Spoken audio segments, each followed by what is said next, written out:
नमस्कार. अंतर्मन कथा संग्रह. लेखक श्रीकांत मोरे. कथा 10वी. E house. राजेश गाडीतून उतरतो. गाडी आपोआप बंद होऊन वळण घेत आपल्या जागेवर जाऊन थांबते.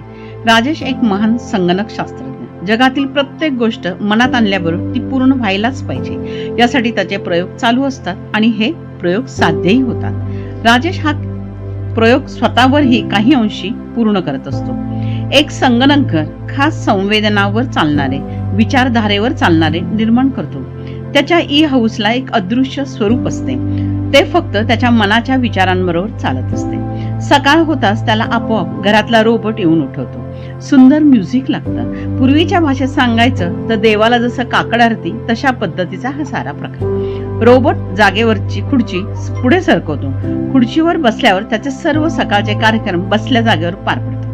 तो जिकडे नजर फिरवेल तिकडे त्याला जगभरातले त्याच्या विचारानुसार त्याला हव्या असणाऱ्या बातम्या समोर दिसतात. त्याच्या घरातील संगणक प्रणाली त्याच्या विचारांच्या प्रत्येक नॅनोसेकंद नोट करून त्याला हवा तो विचार, कल्पना, त्याची 24 तासाची डायरीच म्हणा ना, त्याच्या समोर येऊन येत असते.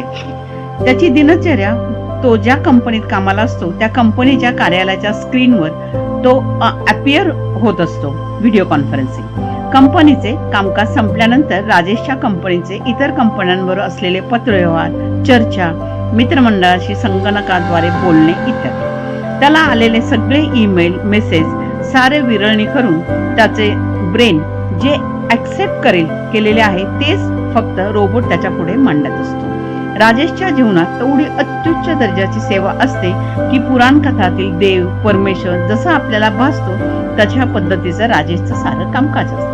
आश्चर्य म्हणजे राजेशला भूक लागली आणि मेंदूत विचार आला की लगेच रोबोट येऊन त्याला ग्लुकोजचा डोस त्याच्या शरीरात सोडतो. राजेशच्या जीवनात कमतरता असते ती म्हणजे झोप. दुःख, सुख, प्रेम, राग, लोभ, मोह, मत्सर भावनांचा आलेख राजेशच्या संगणक प्रणालीमध्ये कुठेही दिसत नाही. राजेशच्या समोरच्या माणसाचे व्हायब्रेशन्स, त्याच्या घरात येणाऱ्या व्यक्ती ज्या खुर्चीवर बसायच्या त्या खुर्चीवरून त्यांनी केलेले विचार त्याची संगणक प्रणाली नोट करायची. राजेशला या साऱ्या महान संगणक प्रणालीचा कार्याबद्दल त्याला जगभरातून सगळीकडे बोलवणे यायचे. जगातल्या साऱ्या सोयी सुविधा राजेश त्याच्या घरामध्ये बसल्या जागेवर अनुभवायचा. त्याचं घर म्हणजे एक संगणक हाऊस झालं होतं आणि जगभर RJ house, Rajesh electronic house म्हणून त्याचा बोलबाला झालेला असतो. राजेशचे जगणे सर्वसामान्य माणसाच्या भाषेत यांत्रिकच, एक मशीन की जे चालते, बोलते, हसते संगणक प्रणालीवरच. राजेश आता वर्तमान काळ, भूतकाळ आणि भविष्य यांची सांगड घालून जगत असतो. जगणे रोबोटबरोबरचे, जगणे संगणकाच्या बीट्सचे, जगणे निश्चिंततेचे, जगणे तडजोडी विना, जगणे आव्हानाविना. जगण्यातली जी मजा असते ती मजा सुखदुःखाची असते. मानवी जीवनामध्ये ऊन सावली निसर्ग देणे, ऊन सावली निसर्ग देणे, चुकले नाहीच येणे देणे. भाग्य लेख हाताने लिहिणे, माझ्याच हाती लेखनी आहे. भाग्य लेख हाताने लिहिणे, माझ्याच हाती लेखनी आहे. रात्र अजून बाकी आहे, आशेचा किरण हाती आहे, आशेचा किरण हाती आहे. असं काहीही नसलेला जीवनाचा निर्जीवपणा किती काळ टिकायचा? राजेशला हे आता कोणतेच आव्हान त्याच्या पुढे नसते. एक दिवस अचानक राजेशचे इलेक्ट्रॉनिक सिस्टीम मोठ्या भूकंपामुळे बंद पडतं. Rajesh E house power supply नाही म्हणून थांबतो. त्याच काळामध्ये राजेशला आपल्या आईची आठवण दाटून येते. त्याला आठवते 10 वर्षापूर्वी त्याची जिवलग मैत्रीण विजया, जिच्याबरोबर कितीतरी प्रेमळ क्षण त्यानं घालवलेले असतात. त्याला आठवतात त्याच्या गावाकडच्या समुद्र किनाऱ्याच्या निसर्गाने भारलेला सारा परिसर, त्याचं बालपण आणि 10 मिनिटांमध्येच मशीन असलेला राजेश पाझर फुटावा त्याप्रमाणे भावनांच्या रणांगणात 2 हात करण्याचे सामर्थ्य तो गमावून बसलेला असतो. विशेषतः त्याच्या बालपणीचे आईसोबतचं प्रेम, जिव्हाळ्याचे क्षण त्याला घायल करतात, तर मैत्रिणीसोबतचे एकत्र वेचलेले अनेक ऋतू त्याला चिंब भिजवून टाकतात. राजेश शास्त्रज्ञ असतो. तो सूर्य प्रणालीवरती आधारित पॉवर हाऊस करतो आणि त्याचं ई हाऊस पुन्हा सुरू करतो. ई हाऊस सुरू झाल्या एक क्षणभर ई हाऊस बंद झाल्यापासून ते सुरू होण्याच्या कालावधीचा विचार करतो आणि त्याचे सारे विचार त्याची संगणक प्रणाली कॅच करते. राजेशच्या ई हाऊसच्या संकल्पनेमध्ये राजेशने पाऊल ठेवण्यापूर्वीच कमांड दिलेली असते. माझ्या भावभावना, सुख दुःख वेदना या संगणक प्रणालीपासून लांब राहतील. पण आता नॅनो सेकंदाची त्याची ही चूक त्याला दुसऱ्याच दिवशी सकाळी लक्षात येते. झोपेमध्ये या साऱ्या भावभावनांचा आलेख सकाळी उठल्याबरोबरच त्याच्या समोर येतो. तो बाजूला काढतो, कामकाज सुरू करतो. राजेशला साऱ्या जगाशी सुसंवाद साधणे त्याच्या हाऊस मधून शक्य असते आणि त्याच्या पडद्यावरच्या त्याला आज्ञा देताच त्याची शोध मोहीम पार पडते. सायंकाळ होताच पुन्हा त्याच्या भावभावनांचा चित्रपट त्याच्या डोळ्यासमोरून त्याच्या संगणक प्रणालीमधून व्हायरस म्हणून सतावू लागतो.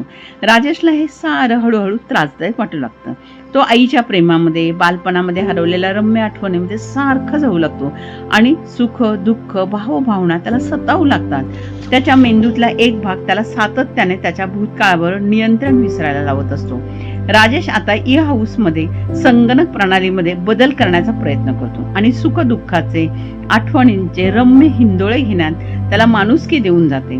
त्याच्या मैत्रिणींचे विचार, प्रेम, भावनेचा रिकामा झालेला त्याच्या हृदयाचा कप्पा भरून काढतात. त्याच्या आईवरचे प्रेम त्याला संगणकाचा माणूस घडवतात. शेवटी एक दिवस वैतागून राजेश हाऊस चा ऊर्जा स्रोत बंद करून सारी संगणक प्रणाली तोडून फोडून टाकतो आणि राजेशच्या तोंडातून सहज उच्चार येतात, काट्याशिवाय फुलांचा आनंद नाही. काट्याशिवाय फुलांचा आनंद, दुःखाशिवाय जगण्याचा आनंद, वेदनांशिवाय झुरण्याचा आनंद, आव्हानांशिवाय यशाचा आनंद आणि झोकून दिल्याशिवाय त्यागाचा आनंद, धबधब्याचे कोसळणे, सरितेचे वाहणे या साऱ्यातला मानवी भावभावनांचा असलेला आनंद आणि उद्याची अनिश्चितता यातच खरी जीवनाची मजा आहे हे राजेशला कळून चुकतं आणि राजेश नकळतपणे एक कविता म्हणतो. मोबाईल लव्ह स्टोरी मजा नाही, रोमांच नाही. मोबाईल लव्ह स्टोरी मजा नाही, रोमांच नाही. ना नजरा नजर, ना लाजून चूर, ना हसून ते पाहणे, ना स्पर्शाची भाषा, ना पाठला. ना नजरा नजर, ना लाजून चूर, ना हसून ते पाहणे, ना स्पर्शाची भाषा, ना पाठलाग.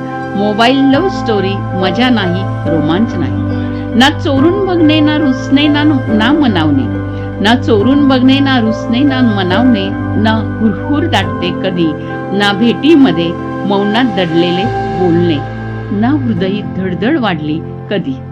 ना भेटीमध्ये मौनात दडलेले बोलणे, ना हृदयी धडधड वाढली कधी.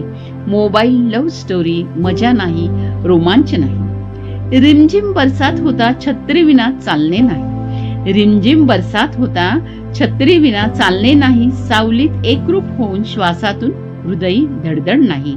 वाट पाहणे नाही. मित्र मैत्रिणी रोमांच उभे राहिले असे काहीच नाही. मित्र मैत्रिणी रोमांच उभे राहिले असे काहीच नाही. मोबाईल लव्ह स्टोरी मजा नाही, रोमांच नाही. सांज वेळी फिरणे नाही, एकत्र सिनेमा नाटक कविता जगणे नाही. सांज वेळी फिरणे नाही, एकत्र सिनेमा नाटक कविता जगणे नाही. मंदिर, नदी किनारी, सागरी किनारा काही नाही. ना कॉफी, ना चहा, ना रसना, ना तृप्त कधी कधी कधी. ना कॉफी, ना चहा, ना रसना, तृप्त कधी कधी. ना हवेत चालणे, ना हवेत चालणे, ना काळ वेळेचे भान हरपणे. मोबाईल लव्ह स्टोरी मजा नाही, रोमांच नाही. मोबाईल लव्ह स्टोरी मजा नाही, रोमांच नाही. हाऊसचे प्रेम म्हणजे नक्की काय असते? हाऊसचे प्रेम म्हणजे नक्की काय असते? प्रेम सोडून बाकी सर्व काही असते. हाऊसचे प्रेम म्हणजे नक्की काय असते? प्रेम सोडून बाकी सर्व असते. विचार न केलेला बरा आहे, विचार न केलेला बरा आहे. मोबाईल लव्ह स्टोरी मजा नाही, रोमांच नाही. धन्यवाद. आपला परिवार, मनोरमा परिवार.